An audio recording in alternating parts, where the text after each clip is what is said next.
Hey, it's Master Cheeze. Whoa. Welcome to the TreasureTreeTherapy Planters Podcast. I'm your host, MasterCheeze.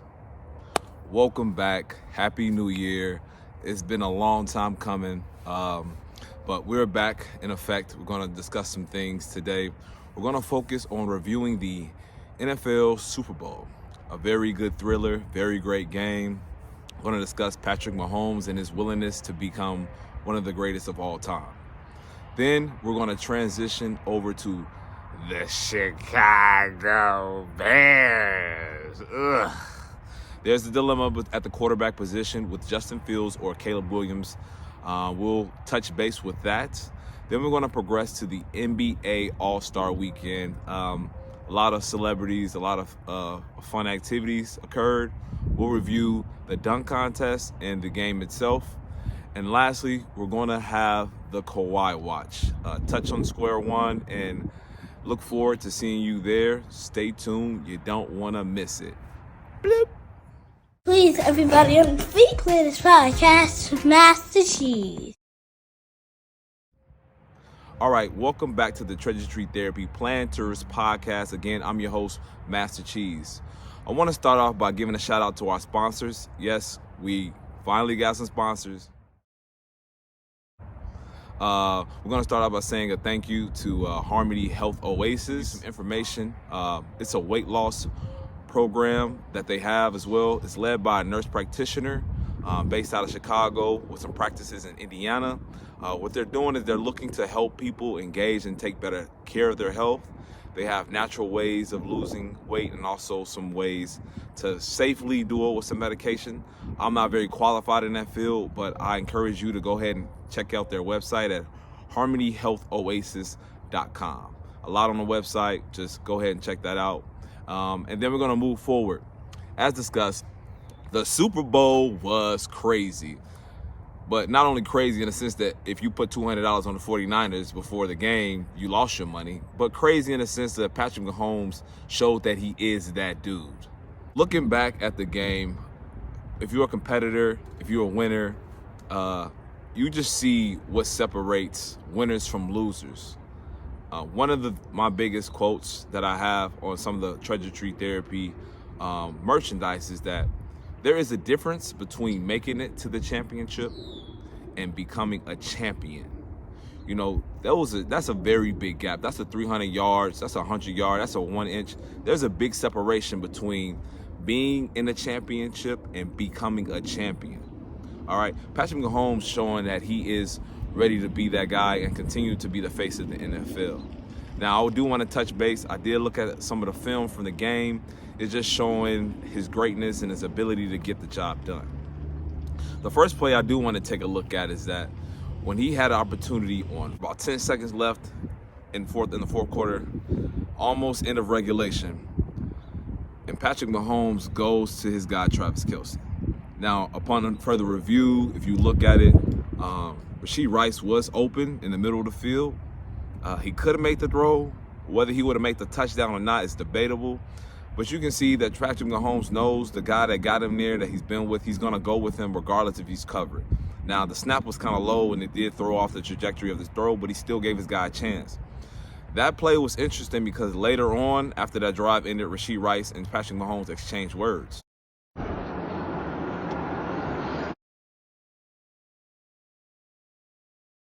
we're going to talk much about high emotions going to big games.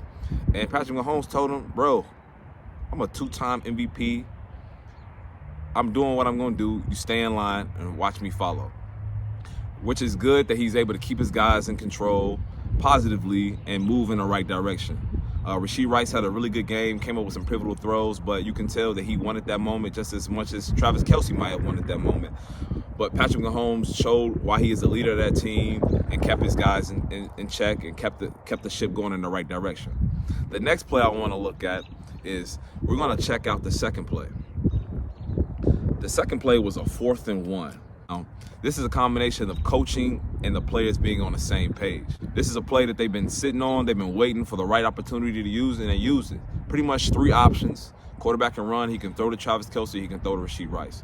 Yes, the receiver's open, but like Tony Romo even said, like, the game's on the line right here. Do I really trust anybody but besides myself? And, you know, no disrespect to the receivers and the tight ends, but Patrick Mahomes, I want the ball in your hands, and I need you to make the play, and that's exactly what he did, and he kept the drive alive.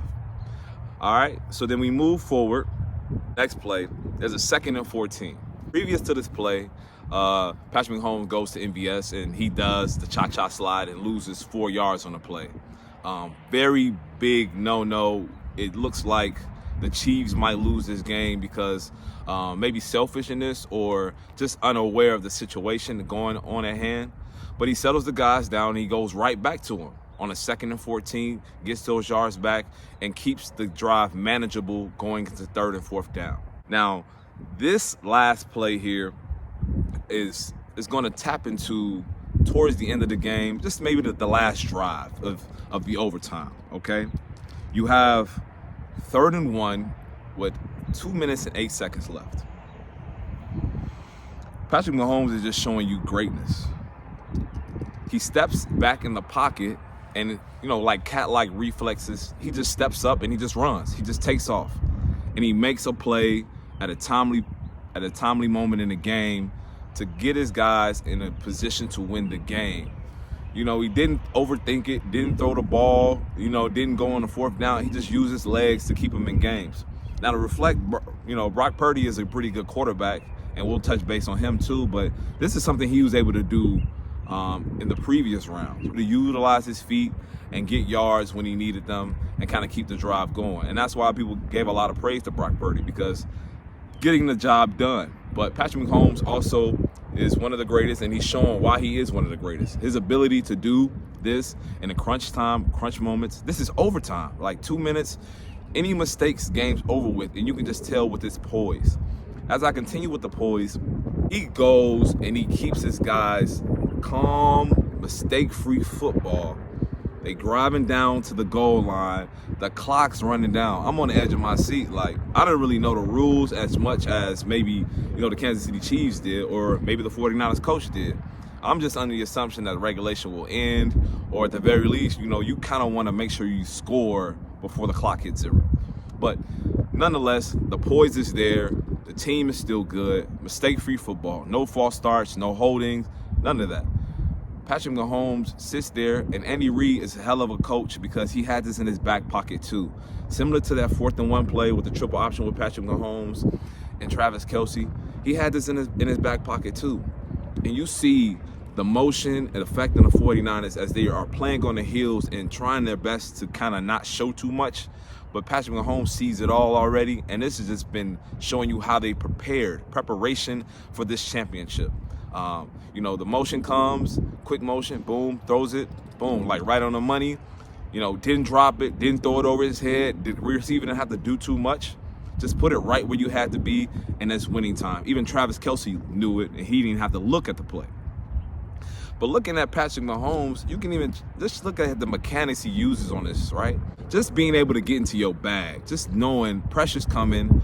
I don't really need my wind up as much. And this is where, you know, being a talented baseball player helps Patrick Mahomes become one of the greatest, right? This throw is a pitch. He pitches this ball for a win, right? He didn't throw, he pitched this for a touchdown.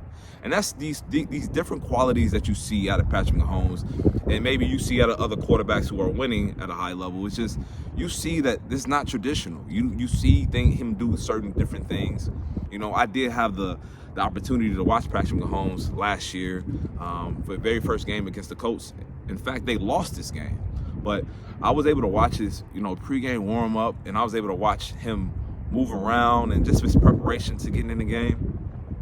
The ball comes off his hands so crazy. It's not like, you know, you play catch with your boys, you know, even a really good quarterback, the ball doesn't come off his hands the same way. It comes off so it's like art. It comes off like art. It comes off like art. And so seeing Patrick Mahomes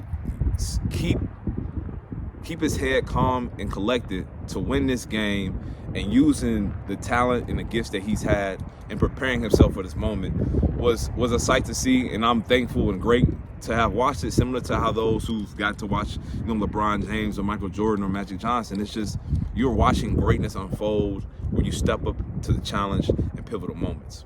So it's a big congratulations to Patrick Mahomes and the Kansas City Chiefs, regardless if you don't like them or not. I'm a fan of winners and people getting the job done.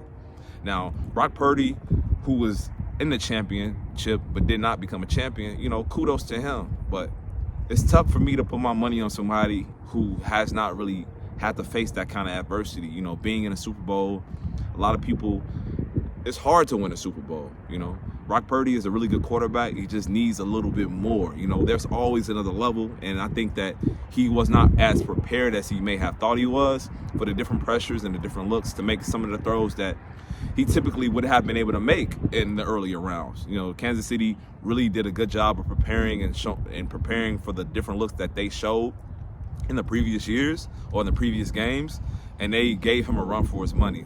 Brock Purdy, he could win a Super Bowl, but if you look at the long list of quarterbacks that are really good that have not even been to the Super Bowl, let alone won a Super Bowl. Cam Newton was a really good quarterback, and he made it to the Super Bowl, but his name and his history and his trajectory of how, her retirement sits for him is that he wasn't able to get it done. And so Brock Purdy, he has the opportunity to respond and step up maybe in the next couple of years and get him one, but it's not very easy to get a Super Bowl, let alone make it there. But to win a Super Bowl is a very big task, and it comes down to preparation. But, even kudos to Brock Purdy and showing some perseverance. And, he's a guy that I feel like deserves to win, but, things don't happen like, life is not like based off that, what you deserve. So he has to work hard, and hopefully he can probably, show some light later on in the years. But there's a lot of competition in the NFL, especially at the quarterback position.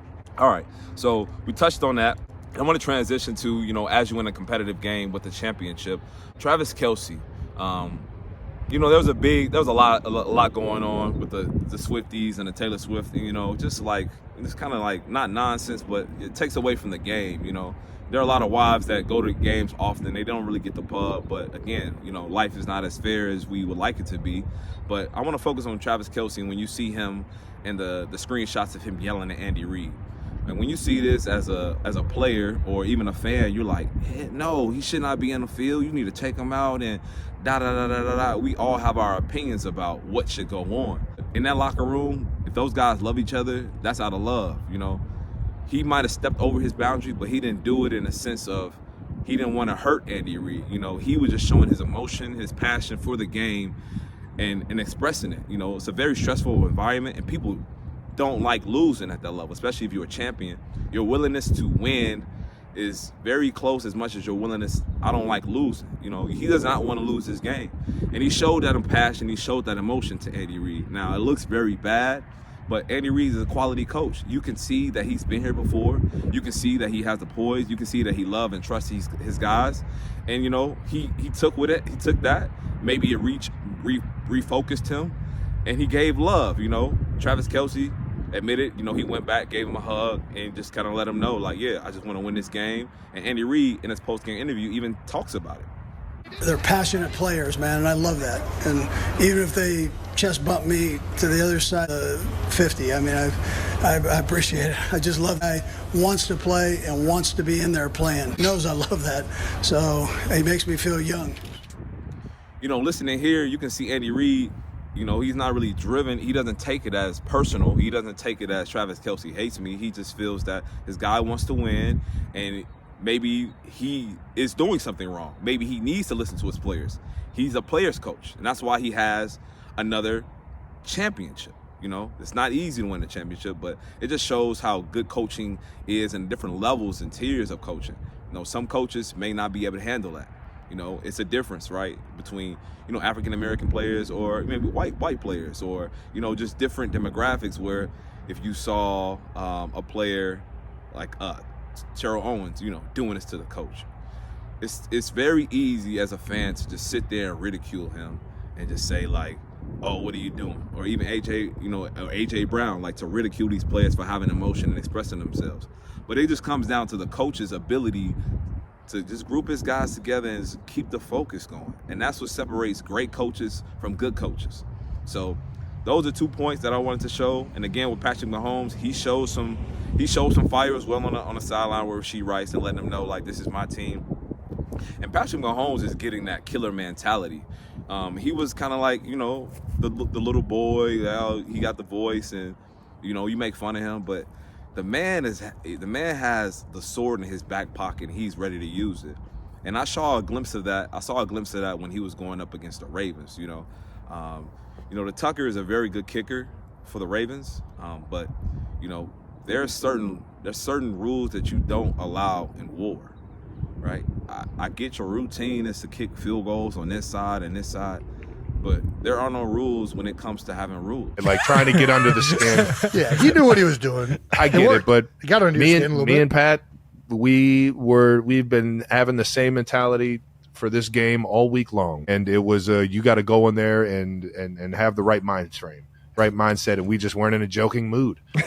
We were ready to get after it, and so Justin, sorry if we took it. War now. I need to go through you, and unfortunately, you got to figure out a different way to go with that because I'm not allowing it. So if you guys not understanding what I'm saying, Justin Tucker was doing his routine, his ritual of doing field goal kicks before games on either side, and Patrick Mahomes and Travis Kelce are getting, trying to get warmed up and trying to get themselves prepared. We're warming up, and we do our same warm up every single time on our side of the field. For those of you that don't know what happens in pre-games, the Ravens have their side of the field and the Chiefs have our side of the field. Now, specialists, because of like the win factor and they go to where both you sides. You got your opponent sitting next to you kicking field goals.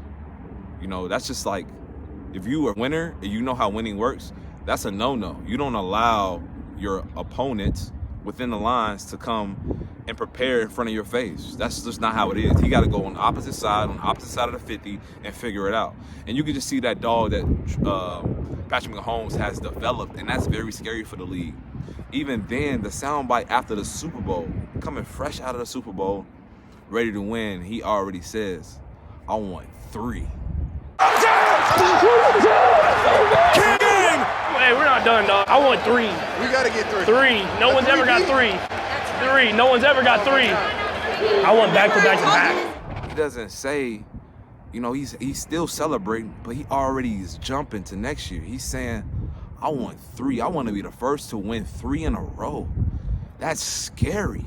That's scary when you look at the Cheeze and what they're doing. That's scary to have one of the best players in the NFL who's not satisfied, just won a Super Bowl, let his team down, and tells you, I want 3. That's passion, that's the will to win, and that's what separates quarterbacks, coaches, and teammates from being what could have been. And so, again, congratulations to the Kansas City Chiefs, and Cole Hartman, looking at his career, he was on IR with the Jets. I spoke on him in my previous podcast.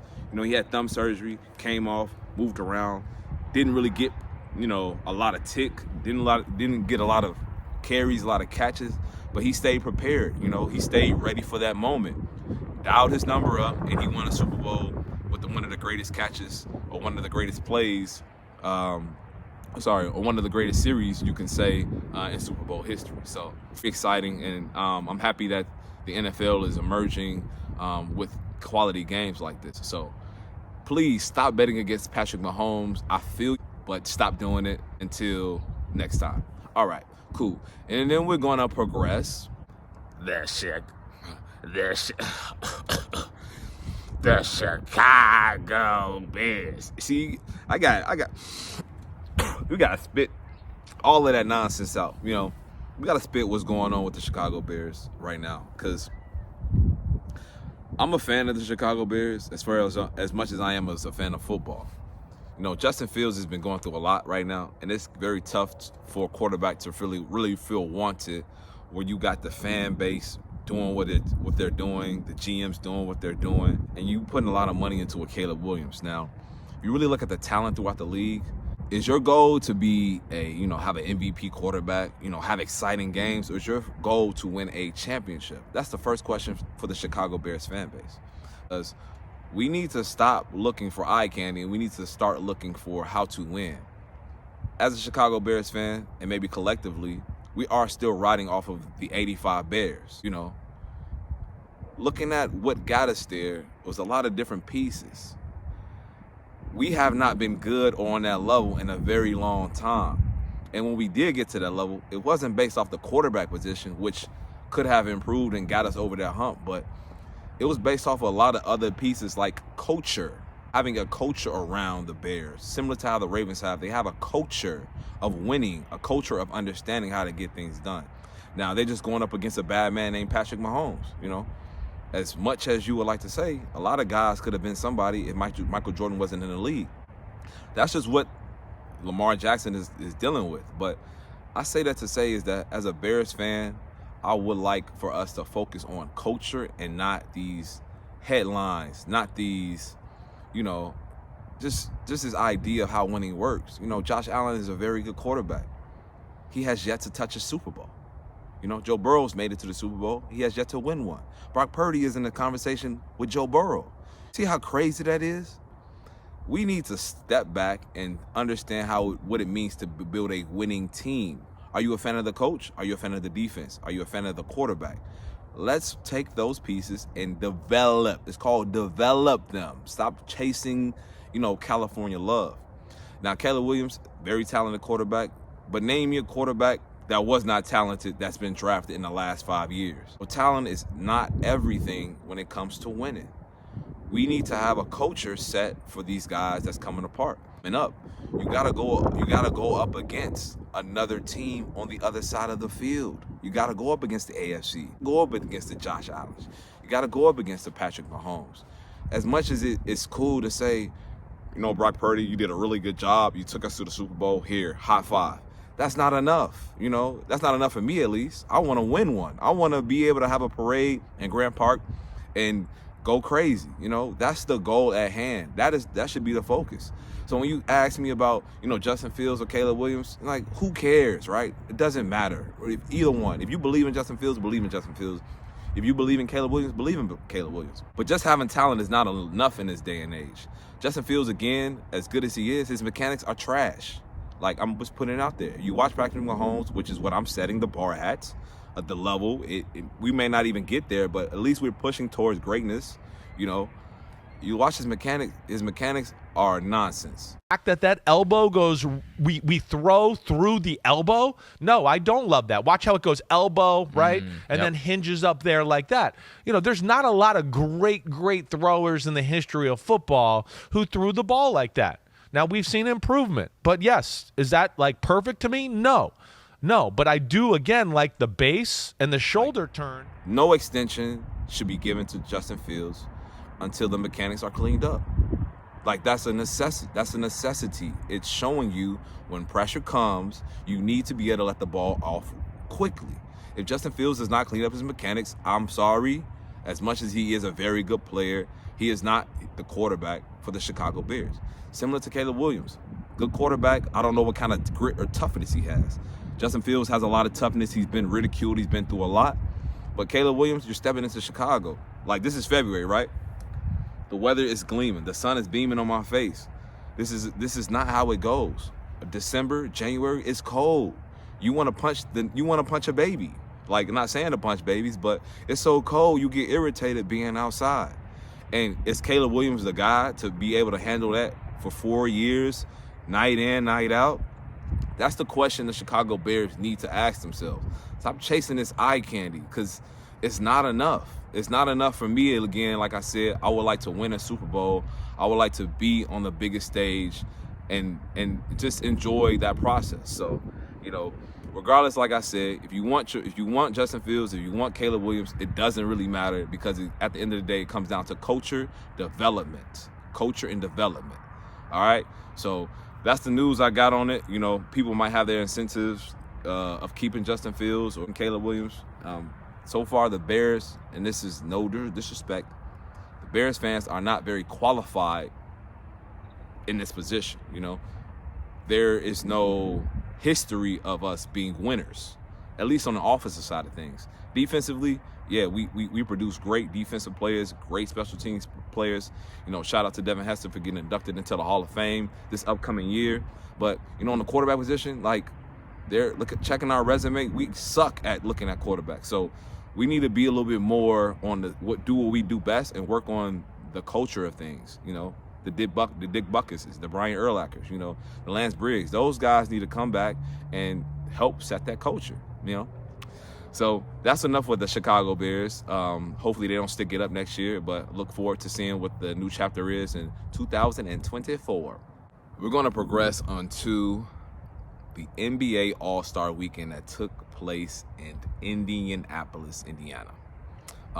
Very good news for the small market teams. You know, I know they took care of business. You know, they built up the infrastructure downtown. They did some renovations to make sure that the people had a very good experience. But when you look at the game itself, what's the word one would say? You can say it in Spanish, and you can say it in English. Trash. I know everyone's been saying it, but I'm not saying it in trash in a sense of that it wasn't a good product. I just saying trash as in we're settling, you know. A lot of people take out time to work jobs, 40 hours a week, travel, spend a lot of money for hotel, transportation, and the tickets to get in these different events and locations. And the NBA let this happen. They let these players water down the game out of fear of being hurt. I get the concept of fear of being hurt. Every time you have the fear of being hurt. Even Stephen A touched on some pieces of you afraid of getting hurt in the NBA All-Star game, but you playing very, very hard in, you know, pickup runs or summertime runs, you know. You play very, very hard then. But when it comes to the NBA, you don't want to play as hard because you don't want to get hurt. Now, I don't think that's the main reason. I think it's the reason of competitiveness. I think that the competitiveness of the All-Star game has decreased. You know, old school, those guys really hated each other. You know, I saw you, it was smoke, you know. As it kind of got better, you know, Kobe with Jordan, you know, Kobe even to his own competitiveness wanted to go at Jordan in the All-Star game. You know, he even went at Pau Gasol in the Olympics. You know, he kept that competitive edge throughout the league. But you don't really see that coming from, you know, the top tier guys. You know, Draymond Green was up there, but he's a defensive player, so it's hard to get that competitiveness, and he kind of takes it overboard, as you can say, OC. But you don't really have that, you know. Anthony Edwards is on his way up, but a little younger guy. You know, guys are really listening to him because he's still a little pup. But the competitiveness in the All-Star game just comes down to if you hate the guy on the other side of the court during that game or not. You know, it's a lot of buddy, a lot of friendships that go on that probably, you know, people don't want to offend each other. That there's certain ways you can make this All-Star game a little bit better. Looking at some of the notes in the All-Star game, first piece is the dunk contest. When you have certain guys like professionals who are making so much money that aren't really willing to be in the dunk contest, maybe they don't want to be criticized or they don't want to be critiqued or, you know, seen as trash, it kind of dilutes it where you have no-name guys or lesser-name guys performing. Now, I'm not going to say that Mac McClung is a no-name guy. You know, an analyst, Jason Davis, put me on his highlights many years ago when he was in high school. The man was a walking bucket. But not a lot of people are fans of basketball, similar to how they didn't know Patrick Beverly was a walking bucket for Chicago. You know, when you look at the source of things, Mac McClung is a walking bucket. At 6'2", he was dunking phenom in high school. So it was great to see him get his opportunity to showcase his talent and skills, but it should be a lot more competitive. You know, it's not.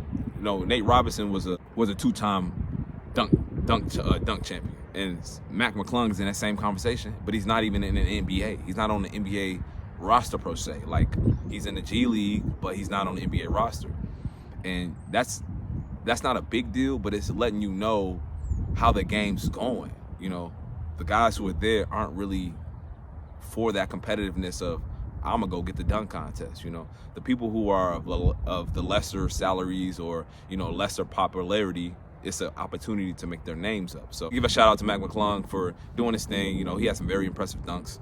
You know, being 6'2", some of the dunks look way better when you're a little shorter. But he did what he's supposed to do. You know, he went in the lab, studied, and got better. Although he's a professional dunker to some degree, the NBA players should take some ownership of that. You know, take some ownership of knowing that this is your craft, and keep something going. He's got to start off by the dunk contest. You know, a lot of the fans, when dunks happen, they're just kind of like, ooh, and they just looking at ooh and ah, like there's no excitement, there's no energy going into this. So maybe from the TV's perspective, it doesn't seem like these guys are happy a dunk's going on. It's just like, we just look at a 360 dunk like it's nothing now. Like, come on, guys. Like, not a lot of normal people can just dunk. Not a lot of normal people can even touch nets.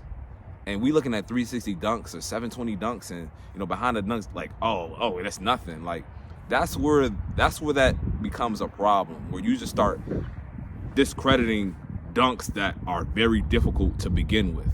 So we need to stop doing that. We need to stop doing that. We need to maybe put some more TikTok fans or everyday athletes or everyday fans in the front rows to really show some more excitement, because it looks dry. It looks dry to see somebody do an amazing dunk, and it's like everybody's just standing there looking around like, okay, cool, good job, I can't wait to go to the club. Like, it's nonsense, and I think that's a part of what needs to be better with the NBA dunk contest.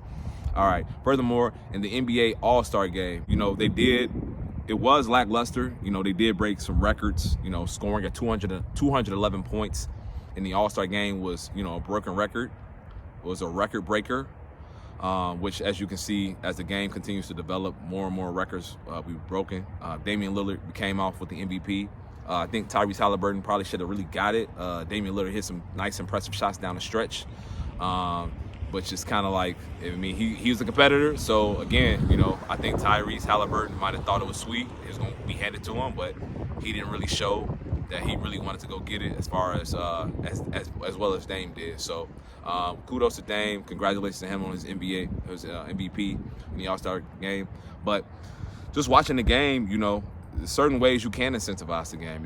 They have incentives on contracts. If you want to build in incentives, if you're an All-Star, you get a $1 million bonus if your team wins the All-Star game.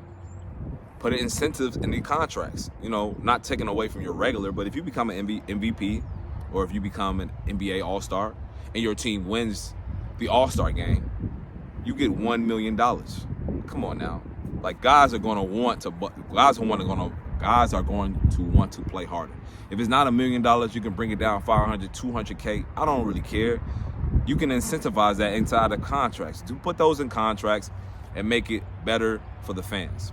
The next piece you could also do is you could, put it into a pot. You can take that money, put it into a pot where the incentives come out of, the East and the West. And you put it into a very big pot and kind of pile it up, or even vote. I don't really care, but you can incentivize it in different strategies where the pot looks bigger.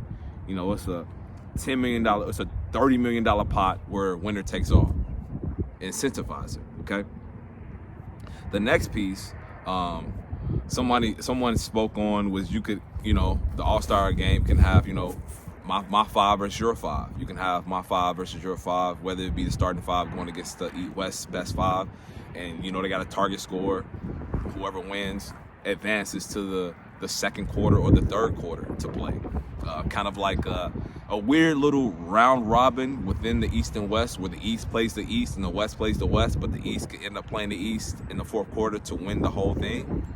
I know it sounds pretty confusing, but it's pretty much 5 versus 5. You win the target score. The next set of 5 plays, you win the next target score. The winner plays that winner. Winner keeps going. The losers get to play, but they're not really playing for nothing significant in that All-Star game. They're just playing to just go get buckets and maybe MVP. Another way to really incentivize it. But the biggest thing is that the NBA has to do a better job with these games. It's just tough for me to look at. NASCAR races drive at 140 miles per hour.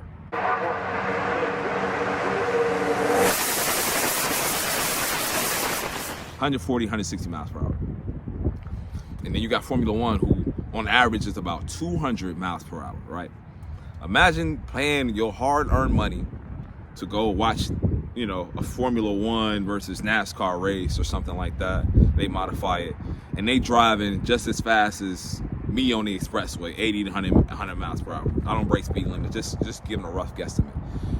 That just, you see how much of a drop that is? No one's coming to watch a NASCAR driver drive 100 miles per hour. You know, the speed of the game is what they're coming to.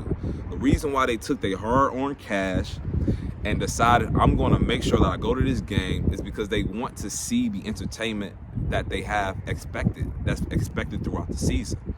That is something that the NBA has to do a better job in. And if you have anything to say, maybe you might have a better suggestion than I have. It's just, we gotta stop this. Competitiveness is not a bad thing in NBA or NFL. You know, injuries are going to happen, and we want to prevent them within reason. But we got to stop trying to water down the game to help us feel better about ourselves. You know, the game is the game, and we need to play it to the fullest within itself. So that's what I got to say about the NBA All-Star game, the NBA All-Star week. A lot of hype, but it was probably one of the worst ones to really speak of. So anyway, done with that nonsense. Lastly, we're going to look at the Kawhi Watch, you know, with the Los Angeles Clippers in the Western Conference Finals. Los Angeles Clippers were teetering. They were the number one team in the West for about a couple hours per se, and kind of lost a little bit. Had a very thrilling victory against the Golden State Warriors. But the troubling piece that we always going to come down to is Kawhi Leonard. Kawhi the Claw Leonard, you know. As much as it's nice to watch the Clippers play, you don't really care as much if one of the best players who just signed a 3-year extension isn't playing. Now, the alarming piece is that he had some residual pain from going crazy the game prior to. You know, in that game he had 2 huge dunks, showing his mightiness, showing his authority, showing his power. But then he kind of had some soreness, and he sat out the game against the Golden State Warriors. You know, he played in the All-Star game, played the All-Star week, so it's not a very big deal, but to me, it is a very big deal. And this is why it's a very big deal. We've done this year in, year out, where we kind of know that Kawhi Leonard has experienced some severe surgeries. And I know a lot of people may not have experienced what surgery feels like and kind of just see it like, oh, you should be out there, but he's trying to deal with his body and keep his body in order and in shape. So he's sitting out a game or two to preserve himself. But sometimes he's not going to be able to do that. When the playoffs come, rest days come few and far between. You know, you may be able to go on sweeps and get those rest days, but probably not going to happen, all right? Probably not going to happen. So really, for Kawhi Leonard and the Los Angeles Clippers, they have to keep him healthy, and that's why they're sitting him out these games.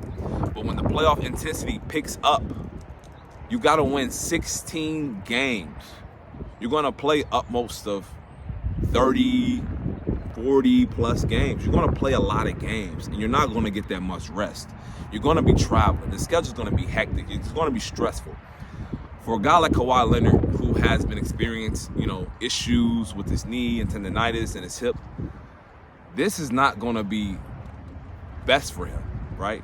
He'll do well with a day or two of rest, but having to go a game, 1 day rest, go a game, 1 day rest, and hit that high intensity where instead of him going for a block, he's going and letting the defender score, or going for that dunk instead of a layup, those plays change trajectories of games. So Kawhi Leonard needs to be healthy. Now, I spoke on the hip issue that he had, and again, you can go ahead and review the previous video about what's wrong with Kawhi Leonard and what needs to go on with the Clippers. But Kawhi Leonard is an individual, as I say again, he will benefit from neurological interventions.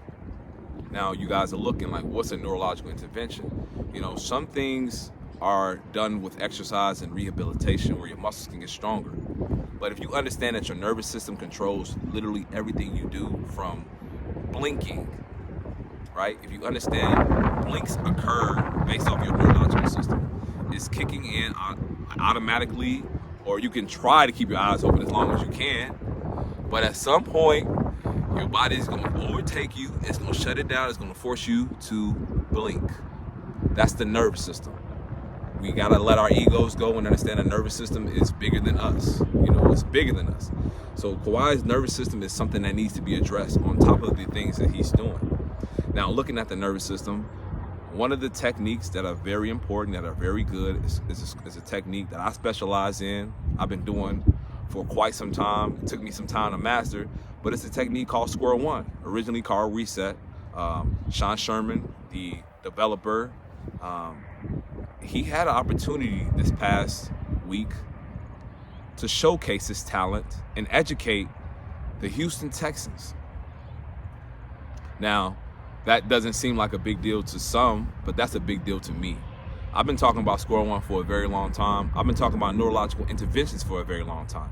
In fact, in 2021, I sent the email to the Clippers organization letting them know Kawhi Leonard will benefit from something. I would love to have a Zoom call with them. And to no avail, they never returned a call. Maybe, I don't know why, but literally a week later, Kawhi tears his ACL on a very routine play. Again, I've been watching this. This is not new to me. I'm not waking up saying this is important. I've been following Kawhi Leonard for a very long time. So when I tell you that Kawhi will benefit from neurological interventions, that even the Houston Texans will even say that they're taking so seriously that they're bringing the founder of it into to take care of their whole staff and educate them. That way they can take care of their players. Now imagine C.J. Stroud at the age of 22. Imagine how good he's going to be now that he has neurological interventions with his staff members to help take care of him. He's a younger individual where Square One may not be a big deal for him as he is now. But as he gets older and recovery becomes, compensations build up, like when you get in your 30s, that's when that technique is going to be very, very helpful for him. Patrick Mahomes, again, very talented. The body's going to start slowing down. It's similar to Tom Brady. And neurological interventions is that one thing that's going to give you that edge. As I go back and focus with Kawhi Leonard has meniscus issue, ACL injury, and he did a really good job of strengthening, rehabbing. Like, the man looks like a monster. But the important piece you need to understand is when you get older, your recovery is very, very difficult. Kawhi Leonard can play a regular season up to the age of 40 the way he is, right? But we're not talking about that. Again, I talk to you. There's a difference between making it to the championship and being a champion. This is what's going to separate champions for the long haul, for many years to come. And I'm letting you know this is not new. I've been talking about this for a very long time. This is what's going to separate champions from those who made it to the championship. Because Kawhi Leonard, as good as he is, he's one injury away from the Clippers being a what-if story again. And he's already showing you these pieces of residual issues from his hip pain. For me, watching Kawhi Leonard, it's not in terms of him being weak. It's not in terms of him being incapable. It's in terms of his body is compensating neurologically. Stop thinking of what you can. It's not something you can see. It's compensating neurologically,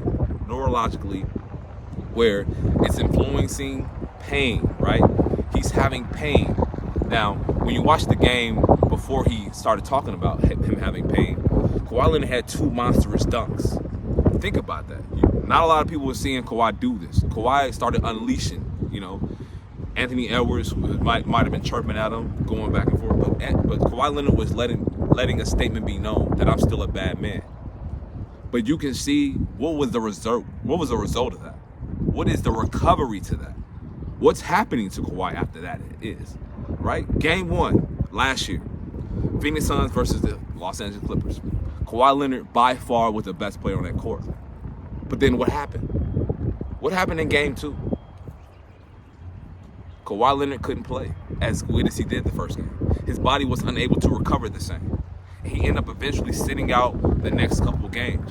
That's because that intensity of that game has increased so much so that his body is compensating, and he's not prepared for that because he's still dealing with neurological compensations deriving from his ACL injury, meniscus injury, and so forth. In addition to age, we're very selfish with egos when we're young and feel like I can go ahead and do that. If I was Kawhi Leonard, I could do that.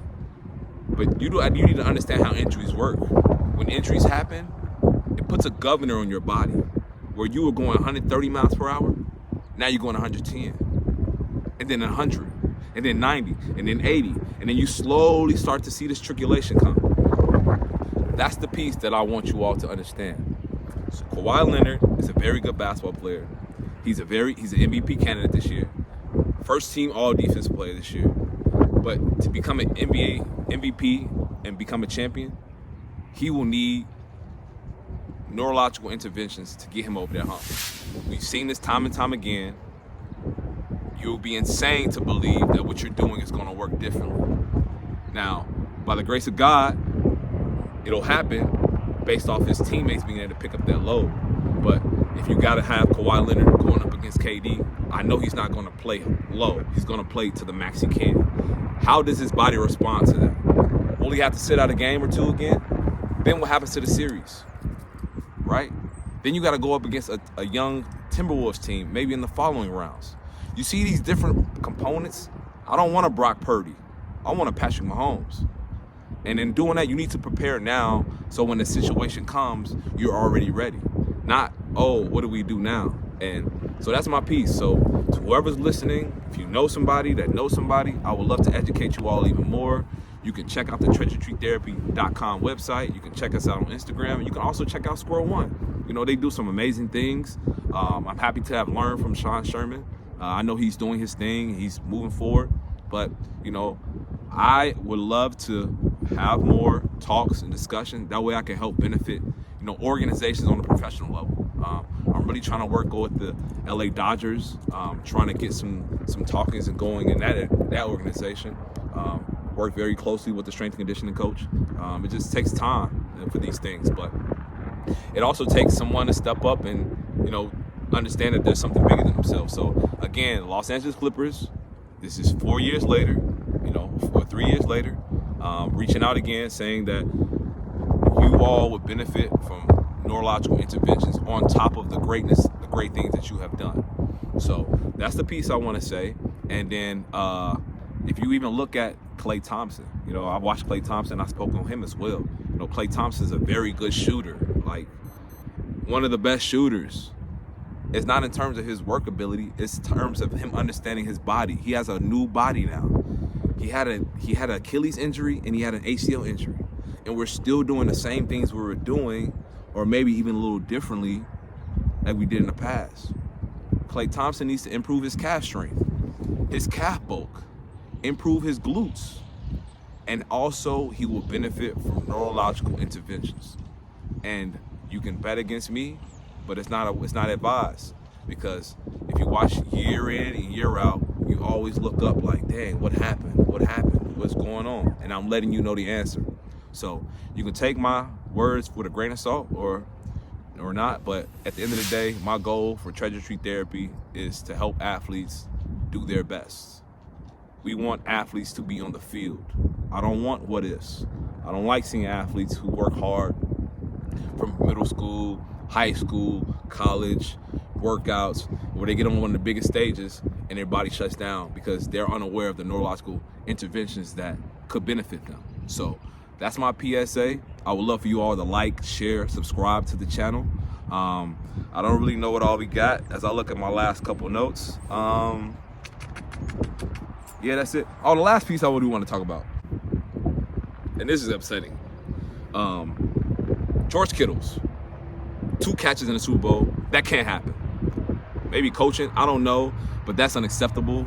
And I just feel bad for that man, or I just feel bad for that happening. Like, unacceptable. Sorry if you lost a lot of money on FanDuel. Might be a good deal to not bet, but if you want to bet, that's one thing you should not do. You should not bet against Patrick the GOAT Mahomes. But that's all I got for today. We'll probably be back in the next couple of weeks. We do have some Treasure Tree Therapy trail mix. It's available. We do drop-offs in Chicago. $13 for 1 bag. We also do 2 for $21. So you can check that out. It's pretty tasty, not filled with cashews or peanuts. Very good for your gut health and very tasty. Like, it's going like crack. Like, these are the reviews right here. Like I'm not making it up, but the people are spoken. The podcast is a little long, but it's long overdue. I do appreciate those who have supported me in the past. Take care of yourself. Looking forward to March. It's going to be a great year. Take care of yourself, and yeah, Treasure Street Therapy, planting seeds today for future generation success.